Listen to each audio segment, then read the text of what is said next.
sebenarnya aturan dan imbauan penggunaan Garuda ID dan tiket untuk bisa menonton laga Timnas di babak 3 kualifikasi Piala Dunia? Sudah ada jurnalis Kompas TV Valentina Sitorus di loket Garuda ID di kawasan GBK Senayan, Jakarta. Valen, sebenarnya yang banyak dipertanyakan, gimana sih aturan baru ini soal penggunaan Garuda ID yang perlu diketahui supporter dan fans Timnas Indonesia?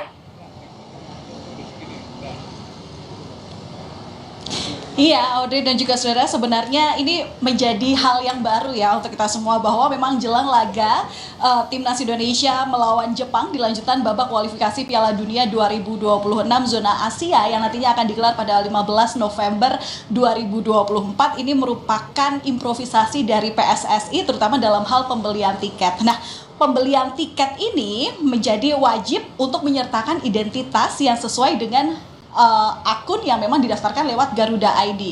Perlu diketahui, Garuda ID ini sebenarnya adalah platform untuk mengelola data Garuda fans yang jadi syarat wajib untuk setiap pembelian tiket.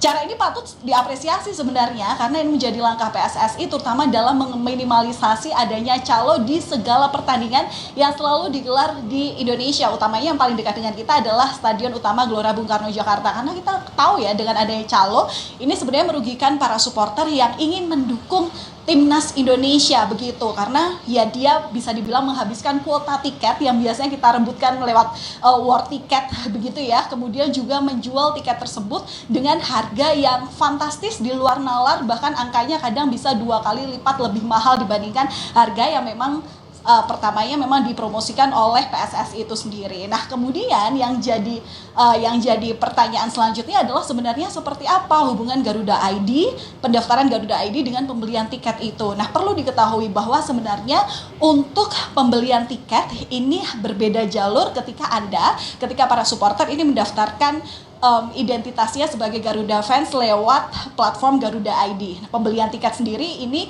lewat di jalur aplikasi Livin by Mandiri. Begitu, berarti ada 2 platform di sini yang berbeda ya. Ini harus dicatat. Kemudian nomor akun yang sebelumnya sudah didapat lewat pendaftaran Garuda ID itu nanti yang bakal dimasukkan sebelum pembayaran tiket ataupun check out tiket ini dilakukan.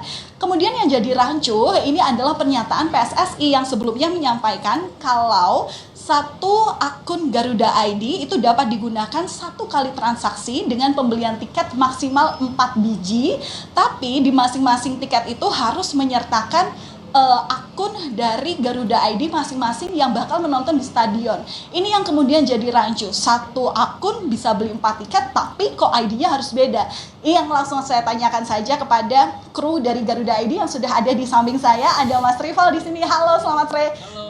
Salam olahraga, Mas Rival. Olahraga, ya. Oke. Mas Rival, yang jadi pertanyaan sekarang itu adalah kok ada sih satu akun, satu Garuda ID itu bisa beli 4 tiket, tapi identitas tiketnya itu harus masing-masing pengguna ID. Jadi artinya sama aja dong, kayak satu ID, satu tiket. Gimana tuh penjelasannya? Nah, itu perbedaannya, Mbak.